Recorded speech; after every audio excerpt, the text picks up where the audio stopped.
Monsieur le Président, l'article 194 du Code pénal guinéen, qui correspond à l'article 7, parce que cet article n'a fait que reprendre les dispositions du statut de Rome. Cet article dit « constitue un crime contre l'humanité l'un quelconque des actes ci-après, lorsqu'il est commis dans le cadre d'une attaque généralisée ou systématique lancée contre toute population civile et en connaissance des causes de cette attaque. Meurtre, extermination, réduction en esclavage, déportation ou transfert forcé de population, empoisonnement ou autre forme de privation grave de liberté physique en violation des dispositions fondamentales du droit international, torture, viol, esclavage sexuel, prostitution forcée, grossesse forcée, stérilisation forcée ou toute autre forme de violence sexuelle de gravité comparable, persécution de tout groupe ou de toute collectivité identifiable pour des motifs d'ordre politique, racial, ethnique, culturel, religieux ou sexiste, ou en fonction d'autres critères universellement reconnus comme inadmissibles en droit international, en corrélation avec tout acte visé dans le présent article ou tout crime de guerre ou de génocide. Disparition forcée de personnes, crimes d'apartheid, autres actes cruels, inhumains ou dégradants de caractère analogue, causant intentionnellement de grandes souffrances ou des atteintes graves à l'intégrité physique ou à la santé physique ou mentale. Des dispositions de l'article 114 relatives à la période de sûreté sont applicables à l'infraction prévue par le présent article. Monsieur le Président, pour qu'il y ait crime contre l'humanité, il faut 3 éléments. Un élément matériel, un élément contextuel et un élément intentionnel, qu'on appelle également élément psychologique. Élément matériel, Monsieur le Président, ce n'est pas compliqué, c'est ce que nous venons de citer tout à l'heure, c'est-à-dire les cas de meurtre, les cas de torture, les cas de violence sexuelle. Ces cas-là, lorsque ces cas-là sont perpétrés dans un contexte généralisé ou systématique contre une population civile, Monsieur le Président, même si c'est une seule de ces infractions qui a été commise, on parle de crime contre l'humanité. Une seule infraction, parce que les différentes infractions qui sont énumérées, Monsieur le Président, ne sont pas des infractions cumulatives. Une seule de ces infractions commises dans un contexte systématique et généralisé s'appelle crime contre l'humanité. Le cadre contextuel, Monsieur le Président, on l'a déjà dit, c'est l'attaque généralisée, l'attaque systématique, dirigée contre qui? Contre une population civile. C'est ça, crime contre l'humanité. Et si on analyse ce qui est arrivé le 28 septembre, Monsieur le Président, ceux-là qui ont été au stade, ceux-là qui ont été victimes de ces faits crapuleux, odieux, abominables, Monsieur le Président, n'étaient-ils pas de la population civile? Et ceux-là qui ont pris des armes au camp Alpha Yaya, qui sont embarqués dans les véhicules, qui sont venus, Monsieur le Président, étaient-ils des civils? Non. Des militaires, des hommes armés, Monsieur le Président, qui sont venus, qui savaient pertinemment que c'est une population civile qui est au stade. Et quand ils sont arrivés, Monsieur le Président, ils ont massacré. Après cet élément contextuel, Monsieur le Président, c'est l'élément intentionnel. Je m'adresse aux hommes de droit. Tout le monde sait, on n'a pas besoin, Monsieur le Président, de faire une philosophie ou une théorie interminable de droit. Ceux auxquels nous nous adressons, Monsieur le Président, savent de quoi nous voulons parler. L'élément psychologique, Monsieur le Président, il suffit simplement que la personne qui est en train de perpétrer ces faits-là se mette à l'idée, effectivement, je suis en train de perpétrer une population civile.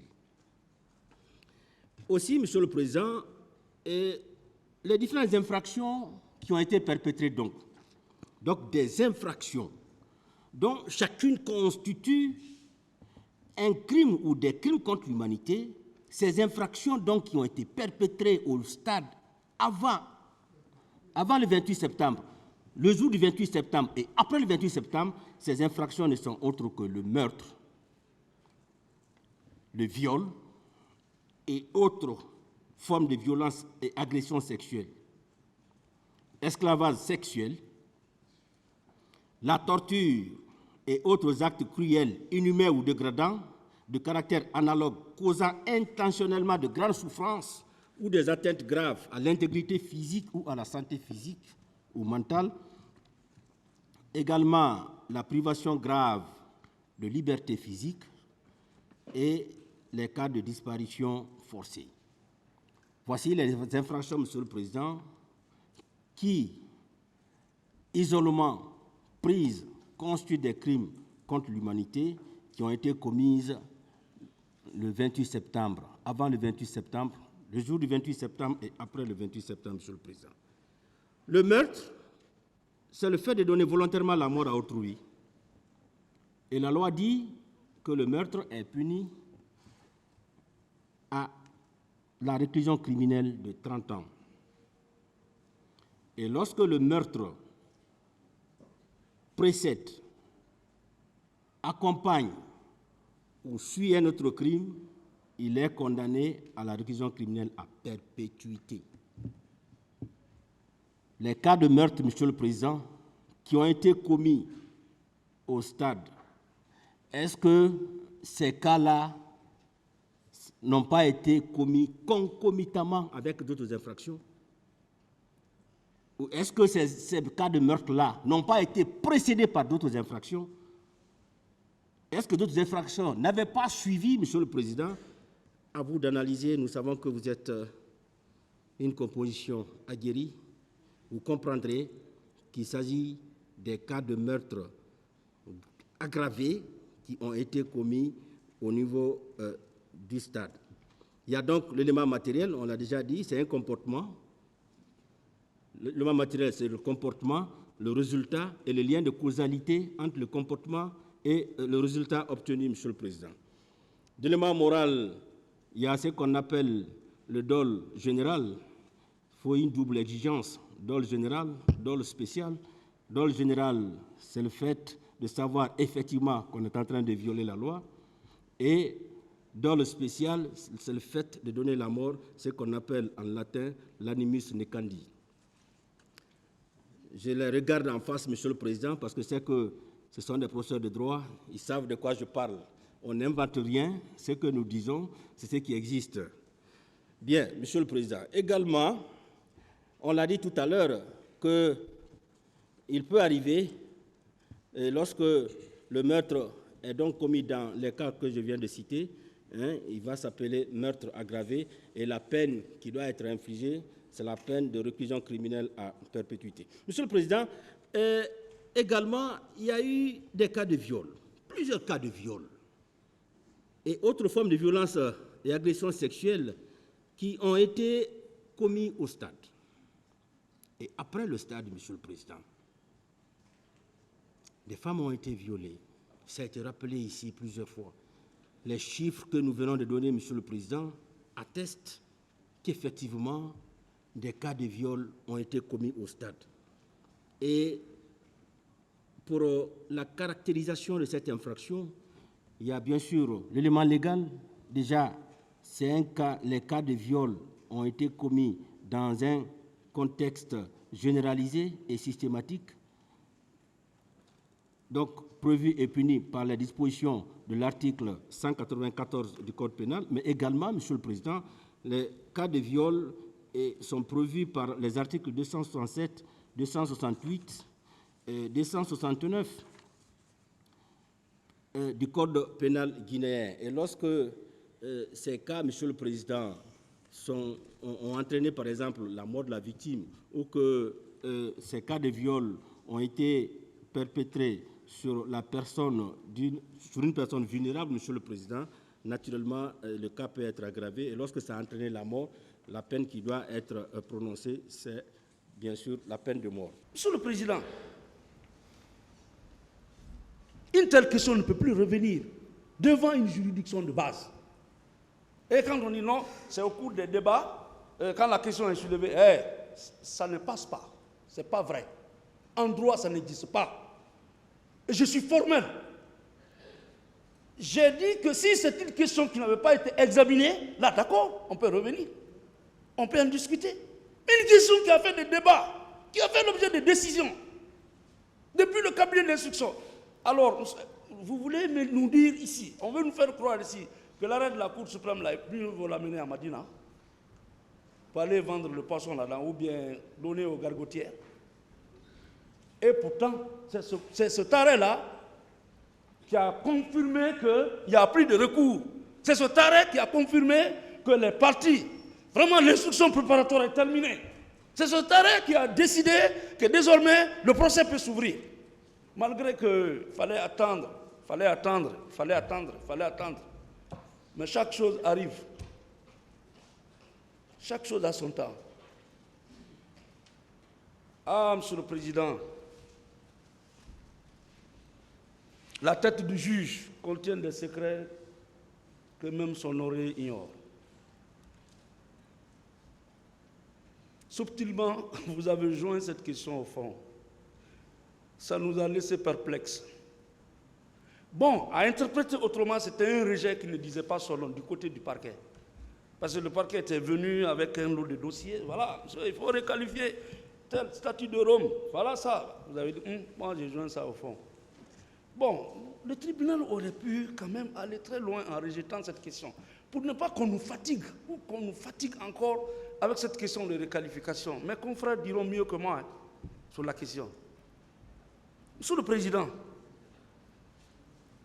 le 19 juin 2015, le procureur de la République, avant eux, ils ont félicité un procureur ici. Moi aussi, je le félicite.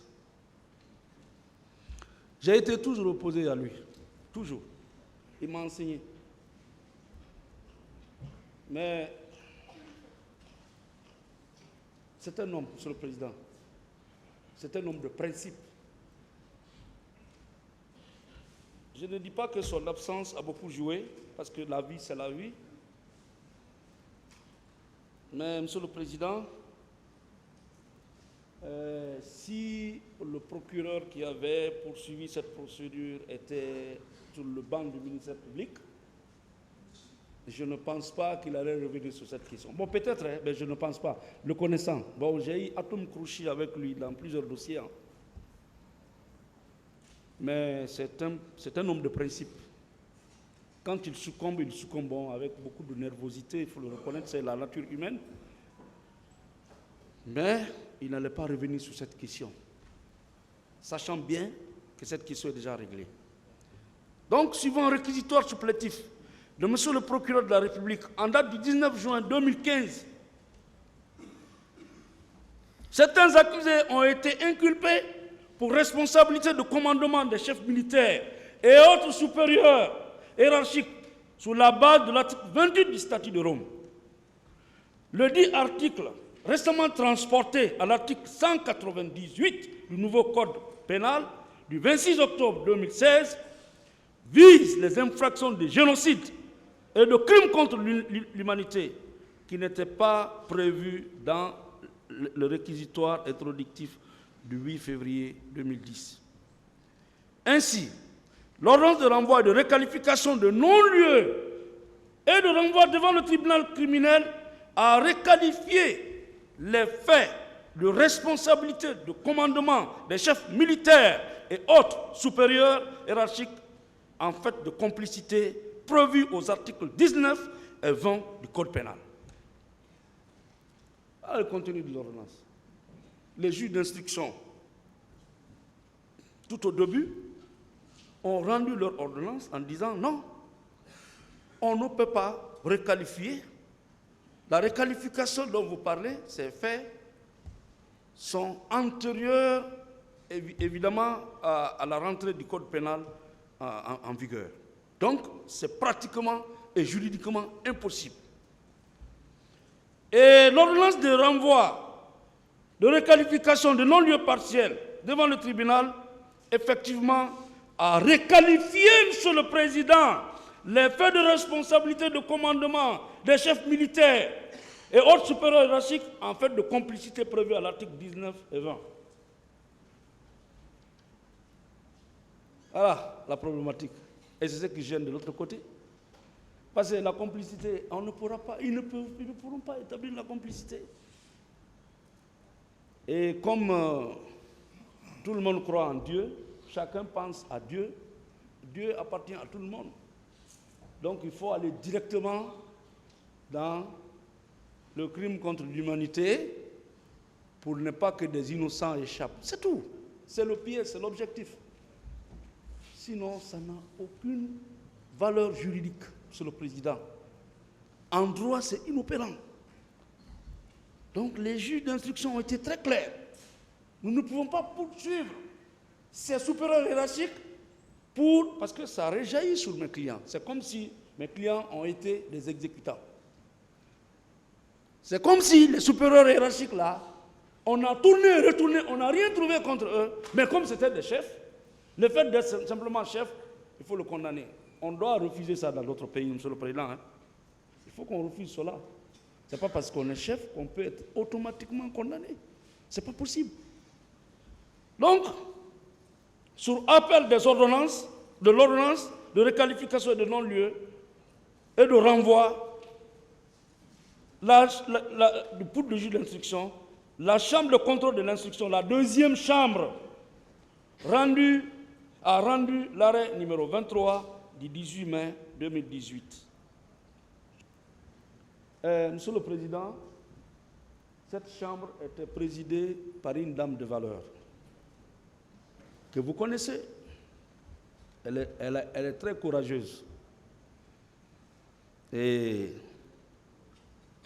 elle a rendu de très bonnes décisions. Et d'ailleurs, c'est son courage qui l'a propulsée aujourd'hui comme secrétaire générale du ministère de la Justice, parce qu'elle osait dire le droit. Il faut oser dire le droit, Monsieur le Président, c'est important. N'écoutez personne, ne regardez personne, parce qu'au-delà de tout, chacun est personnellement responsable devant l'histoire de ses comportements. Nous sommes là en Guinée, on voit beaucoup de choses, surtout dans l'appareil judiciaire. Et ça, c'était une demande des partis civils. Une demande de ceux qui tiennent coûte que coûte à ce que deux choses. D'abord, que ce dossier soit jugé ailleurs. Ensuite, Monsieur le Président, que les chefs militaires ne puissent pas échapper coûte que coûte. Mais comment on peut chercher à les impliquer dans des faits qui les attristent eux-mêmes, qui les choquent eux-mêmes, qui les touchent eux-mêmes, qui ont été commis contre leur propre volonté, Monsieur le Président? Comment? C'est d'ailleurs l'occasion pour moi de rendre un vibrant hommage à Mme Irène Agimalis. Elle me pardonnera de l'avoir citée. Mais je sais qu'elle est très courageuse, Monsieur le Président. Elle a libéré des gens ici qu'aucun juge n'allait oser libérer. Hein. Ça, je sais. Parce que quand au lieu on dit on ne veut pas avoir tel dehors, vous venez et dites bon, moi je te libère. Son courage a payé. Son courage a payé. Heureusement, elle est avec quelqu'un d'autre aussi qui est très courageux, Monsieur le Président. Je me rappelle encore quand on a donné des non-lieux ici à des militaires qui sont bien haut placés aujourd'hui, qui étaient impliqués dans l'attaque du 19, depuis la Turquie ou dans un autre pays. Le chef s'était fait entendre. Je ne suis pas d'accord. Il faut qu'ils soient tous replacés. Ils ont été tous repris encore. Mais finalement, la Cour a décidé en leur faveur. Donc, Mme Irène a été très courageuse. Elle a dit le droit sur la question de requalification. Insatisfaite, la partie civile insatisfaite saisit la Cour suprême. Sur pourvoi, la Cour suprême, statut en matière pénale, rend l'arrêt numéro 06 en date du 25 juin 2019. Et c'est bien en exécution de cet arrêt que le procès a été ouvert et les débats entamés. Et étant entendu que la question, la fameuse question, la triste question La question cadavre de requalification est déjà totalement évacuée par la Cour suprême. Une question évacuée par la Cour suprême que le tribunal de première instance va réexaminer. Monsieur le Président, c'est une erreur. Vous savez, après ici, on ira en appel, hein, c'est sûr. C'est indiscutable. Mais nous, notre souhait est que tous nos clients là soient dehors. Après, on peut continuer en appel. Ça sera fastidieux que les juges d'appel disent, par exemple, que vraiment, il ne fallait pas toucher à cette question qui est réglée.